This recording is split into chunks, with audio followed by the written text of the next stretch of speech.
Hello दोस्तों, आप सभी को स्वागत है आपके अपने YouTube channel Ansari social classes में। तो इस क्लास में आपको मैं बिहार पुलिस की तैयारी कराने वाला हूं और बिहार पुलिस का जो एग्ज़ाम का डेट है वो निकल चुका है। तो अब आप लोग देरी नहीं कीजिए और मेरे चैनल से जुड़े रहिए ताकि आप लोगों को मैं अच्छे अच्छे प्रश्न करा सकूँ जो एग्ज़ाम में आने की संभावना है। तो चलिए प्रश्न की ओर बढ़ता हूँ। तो दोस्तों पहला प्रश्न है कि न्यूनतम साक्षरता वाला प्रदेश है, न्यूनतम साक्षरता वाला प्रदेश है। तो इसका सही उत्तर हो जाएगा ऑप्शन नंबर सी, न्यूनतम साक्षरता वाला देश बिहार, यानी कि सबसे कम पढ़े लिखे लोग बिहार में रहते हैं। सबसे कम पढ़ा लिखा कौन राज्य है? तो बिहार प्रदेश है। चलिए दोस्तों दूसरे प्रश्न की ओर बढ़ता हूँ। और दोस्तों दूसरा प्रश्न है कि सिखों के 10वें गुरु गुरु गोविंद सिंह का जन्म कहाँ हुआ था? सिख का जन्म हुआ था यानी कहाँ हुआ था?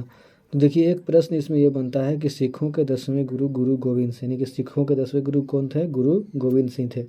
तो प्रश्न ये कहता है कि जो सिखों के 10वें गुरु थे गुरु गोविंद सिंह, उनका जन्म कहाँ? तो प्रश्न यही कहता है कि सिखों के 10वें गुरु गुरु गोविंद सिंह जी का जन्म कहाँ हुआ था? तो इसका सही उत्तर हो जाएगा ऑप्शन नंबर सी, पटना में हुआ था। जो बहुत ही महत्वपूर्ण प्रश्न है, प्रश्न आने की संभावना है, इसलिए इसको VVI कर लीजिए दोस्तों, ये प्रश्न आने की ज़्यादा संभावना है। चलिए दोस्तों तीसरे प्रश्न की ओर बढ़ता हूँ। और दोस्तों तीसरा प्रश्न है कि 1946 में गठित अंतरिम सरकार में डॉक्टर राजेंद्र प्रसाद किस विभाग के मंत्री थे? यानी कि 1946 में जो गठित अंतरिम सरकार में डॉक्टर राजेंद्र प्रसाद को किस विभाग के मंत्री थे? तो इसका सही उत्तर हो जाएगा ऑप्शन नंबर सी, खाद्य एवं कृषि मंत्री मिला था। क्या मिला था? खाद्य एवं कृषि मंत्री मिला था। चलिए दोस्तों चौथे प्रश्न की ओर बढ़ता हूँ। और दोस्तों चौथा प्रश्न है कि वैश्विक तापमान के बढ़ने की समस्या से निपटने के लिए अपने लोगों पर कार्बन कर लगाए जाने का प्रस्ताव करने वाला विश्व का पहला देश निम्नलिखित में से कौन है? सही उत्तर हो जाएगा दोस्तों ऑप्शन नंबर डी, न्यूजीलैंड। यानी कि न्यूजीलैंड जो है ये लोगों को जो वैश्विक तापमान बढ़ रहा था उस पर जो कर लगाने का प्रस्ताव करने वाला पहला देश थे। चलिए दोस्तों पाँचवें प्रश्न की ओर बढ़ता हूँ। पांचवा प्रश्न जो बहुत ही महत्वपूर्ण प्रश्न है कि इच्छा मृत्यु को कानूनी रूप देने वाला पहला देश निम्नलिखित में से कौन सा है? यानी कि इच्छा मृत्यु, जिसको ये लगे कि मैं मतलब कि अब जो है दुनिया में जी लिया हूँ, अब मैं मरना चाहता हूँ, तो वो जो कोर्ट में अपना साइन वाइन करा ले, पूरा फैमिली का उस पर हस्ताक्षर करा कर कोर्ट में जमा कर दे, तो उसे इच्छा मृत्यु सरकार जो है उसे इच्छा मृत्यु अपने मतलब जैसे भी मर सकता है, अपनी इच्छा के अनुसार वो मर सकता है। तो वही इच्छा मृत्यु को कानूनी रूप देने वाला पहला देश निम्नलिखित में से कौन सा है? तो इसका सही उत्तर हो जाएगा ऑप्शन नंबर सी, नीदरलैंड है। यानी कि नीदरलैंड में अगर मरना को चाहता है अपनी इच्छा अनुसार तो कोर्ट में जो प्रक्रिया है वो प्रक्रिया से अपना काम करे और इच्छा अपने अनुसार मर सकता है। चलिए छठे प्रश्न की ओर बढ़ता हूँ।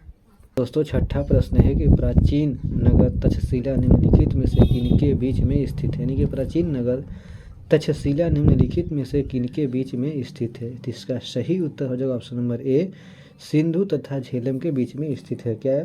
सिंधु तथा झेलम के बीच में स्थित है। प्राचीन नगर तक्षशिला है, उनके प्राचीन नगर तक्षशिला है वो सिंधु तथा झेलम के बीच में स्थित है।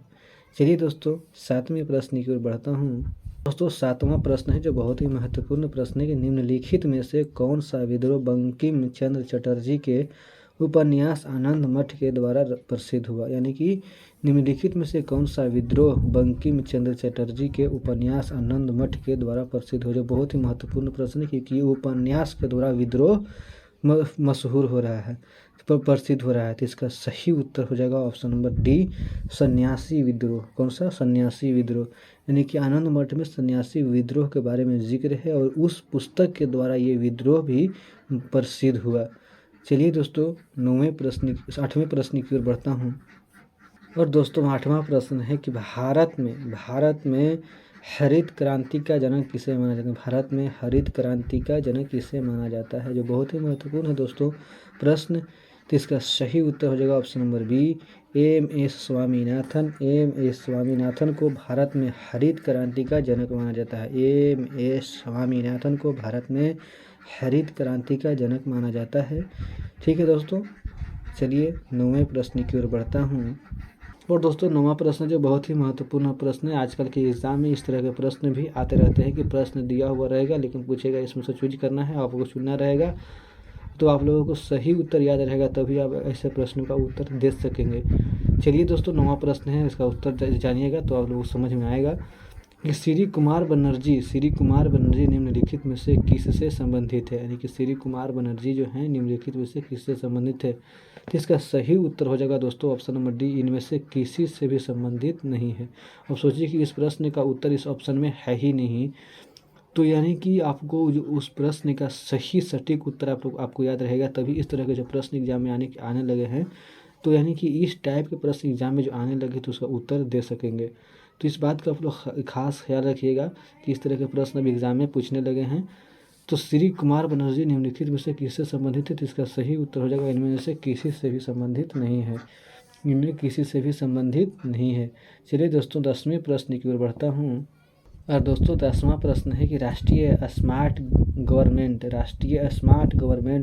संस्थान कहाँ स्थित है। जो बहुत ही महत्वपूर्ण प्रश्न दोस्तों कि राष्ट्रीय स्मार्ट गवर्नमेंट संस्थान कहाँ स्थित है। तो इसका सही उत्तर हो जाएगा ऑप्शन नंबर ए, हैदराबाद में स्थित। कहाँ स्थित है, हैदराबाद में स्थित है। राष्ट्रीय स्मार्ट गवर्नमेंट कहाँ स्थित है, हैदराबाद में स्थित है। जो बहुत ही महत्वपूर्ण प्रश्न है।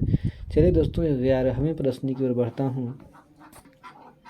और दोस्तों 11वां प्रश्न है कि वह भारतीय टेनिस खिलाड़ी जो फिल्म निर्माण हेतु हॉलीवुड से जुड़े हैं। सोचिए कि एक भारतीय टेनिस खिलाड़ी जो फिल्म निर्माण हेतु हॉलीवुड से जुड़े हुए, यानी कि फिल्म निर्माण के लिए वो बॉलीवुड नहीं हॉलीवुड से यानी कि इंग्लिश फिल्म से जुड़ी हुई हैं।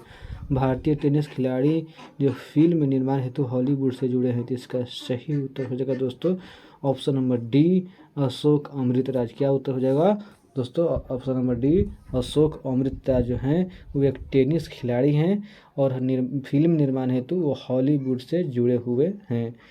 ठीक है दोस्तों, चलिए 12वें प्रश्न की ओर बढ़ता हूँ। दोस्तों 12वां प्रश्न है जो बहुत ही महत्वपूर्ण प्रश्न दोस्तों आप लोगों को याद रखना चाहिए कि लव निम्नलिखित में से किस खेल से संबंधित है। कि लव निम्नलिखित में से किस खेल से संबंधित है। तो इसका सही उत्तर हो जाएगा ऑप्शन नंबर ए, टेनिस से संबंधित है। यानी कि लव एक तरह का जो है मतलब अल्फाज जो निकल रहा है एक लव टाइप का निकल रहा है।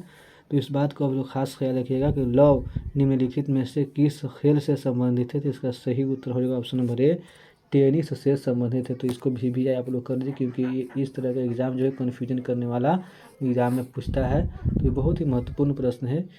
ठीक है दोस्तों, चलिए 13वें प्रश्न की ओर बढ़ता हूँ।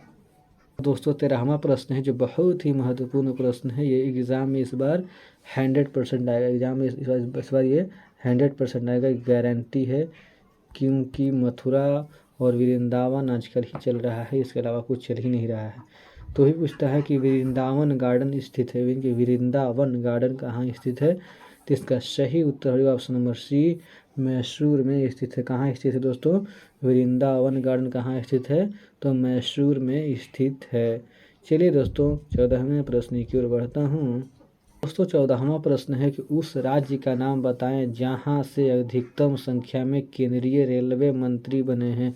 इस प्रश्न को आप लोग VVI कर लीजिए और VVI के साथ साथ 100% एग्जाम में आएगा ये प्रश्न, क्योंकि ये प्रश्न BPSC में भी पूछा हुआ है कि वह उस राज्य का नाम बताए ये जहां से अधिकतम संख्या में केंद्रीय रेलवे मंत्री बने। यानी कि प्रश्न यही कहता है कि उस राज्य का नाम बताइए जहां से अधिकतम संख्या में भारत के केंद्रीय रेलवे मंत्री बने हैं। तो इसका सही उत्तर हो जाएगा दोस्तों अपना राज्य बिहार से सबसे ज़्यादा रेलवे मंत्री बने हैं। इसका सही उत्तर हो जाएगा ऑप्शन नंबर बी कि बिहार से सबसे ज़्यादा अधिकतम संख्या में केंद्रीय रेलवे मंत्री बने हैं। ये प्रश्न बहुत ही इंपॉर्टेंट है दोस्तों, इसको इग्नोर ना कीजिए। चलिए दोस्तों 15वें प्रश्न की ओर बढ़ता हूँ। दोस्तों 15वां प्रश्न है कि माउंट एवरेस्ट की ऊंचाई लगभग है। यानी कि माउंट एवरेस्ट की ऊंचाई लगभग कितनी है। तो इसका सही उत्तर हो जाएगा दोस्तों ऑप्शन नंबर बी, 8,850 मीटर है। कितना है दोस्तों, 8,850 मीटर है। जो बहुत ही महत्वपूर्ण प्रश्न है कि माउंट एवरेस्ट की ऊंचाई लगभग कितनी है। तो एक तरह से ये भारत का एक रक्षा करता है दोस्तों। तो इसका सही मतलब माउंट एवरेस्ट की ऊंचाई कितना है, तो इसका ऊंचाई है लगभग 8,850 मीटर, ऑप्शन नंबर बी। ठीक है दोस्तों, चलिए 16वें प्रश्न की ओर बढ़ता हूँ। और दोस्तों 16वां प्रश्न है कि सतपुरा पर्वत श्रृंखला तापी तथा किस नदी के बीच स्थित है। यानी कि सतपुरा पर्वत श्रृंखला जो है, सतपुरा पर्वत श्रृंखला जो है वो तापी तथा किस नदी के बीच स्थित है। तो इसका सही उत्तर हो जाएगा कि सतपुरा पर्वत श्रृंखला तापी तथा नर्मदा नदी के बीच स्थित है। ऑप्शन नंबर ए कि सतपुरा पर्वत श्रृंखला तापी तथा नर्मदा नदी के बीच में स्थित है। चलिए दोस्तों 17वें प्रश्न की ओर बढ़ता हूँ।